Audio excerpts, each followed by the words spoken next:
And all of you are good people. All of you are wonderful people. All of you come from different backgrounds and different upbringings. And all of you come from different types of thoughts. But deep down inside, we're all people. And we want one thing. We want to have a happy mind. And we want to make people around us happy. And we want to be very healthy. And of course, we want to be successful. Successful, different types of success. And we also want to have a fruitful life. And we also want to have a life that's distant from wars and disease and difficulties. And sometimes we may not be able to achieve that on the outside. But what's more important is to have a happy state of mind. If we have a happy state of mind, whether you have going through a war or whether you're sitting home watching TV, your mind will be calm and filled with wisdom. And you'll be able to guide yourself and others and lead yourself and others. So having a calm state of mind. Calm doesn't mean, oh, you can't shout. Doesn't mean you don't get excited. Doesn't mean if you watch a ball game, your team wins, you can't scream. No, that doesn't mean. Calm means what? Listen carefully. Calm isn't just calm. Calm is calm abiding. Calm abiding is what? Is a state of mind that never moves from not wanting to inflict harm or engage in actions that inflict harm. So calm abiding mind can be manifested as a calm, contemplative, meditative mind, but not necessary. A calm mind is a mind that does not ever stray or engage in actions.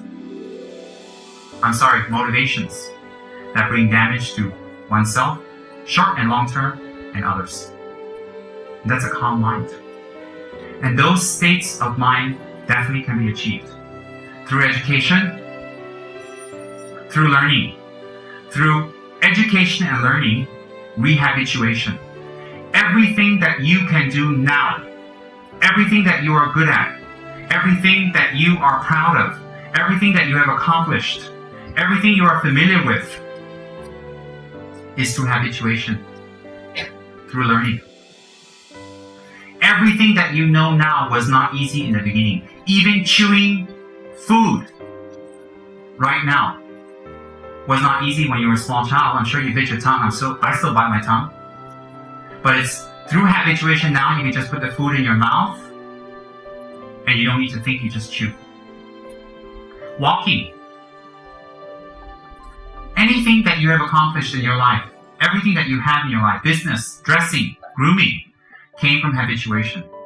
So since habituation is the key, it is the key to happiness and unhappiness. You can change the environment around you hundreds of times. You can change the people around you. You can change your dress, your country. You can change your car. You can change anything that you do around you. But nothing changes, although it seems like everything has changed. Why? How many times have we switched ourselves around and seen that we fall back into the same situation? Think about it. And people feel that if they run away from a certain situation, if they threaten to run away from a certain situation, things will change. How can things change? If you're wearing an orange shirt, wherever you go, it's an orange shirt. If you're wearing a yellow shirt, if you're wearing a blue shirt, a white shirt, wherever you go, the shirt is the same. Similarly, your mind is like that. Your mind is like that. Therefore, if you don't transform your mind,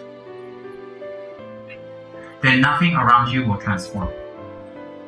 If nothing around you transforms, if you're in a difficult situation, you can't expect that situation to dissipate. You can't expect that situation to go away. Whether it's bad health, whether it's bad temper, whether it's a bad relationship, whether it's a bad disharmony problem, whatever problems you're having will not go away unless you remove the cause. and the cause is within ourselves. How do we remove that cause? That cause can be removed not by mantras, not by rituals, not by prayers, not by miracles, not by Tibetan lamas touching you on the head, not by initiations, not by go visiting holy sites, not by chanting or reading. That mind that you have in you that actually creates some of the unhappiness in your lives along with the happiness can only be removed by changing our habituation or rehabituating. And why is New Year's resolutions very strong? New Year's resolutions are very strong because we feel it's a new year, we want to have a new start, we want to change something about ourselves that we don't like. So what happens is, if we rehabituate ourselves, it's a very big struggle because we've been doing something very comfortably and naturally for many years now. So if someone tells us a different way, for some of us we react in anger, some of us we react in patience, some of us we react in regret, and some of us react in embarrassment, and we can have all kinds of reactions. But the fact that we have a reaction is irking something within us. So therefore, rehabituation of the mind is the key to all of our problems.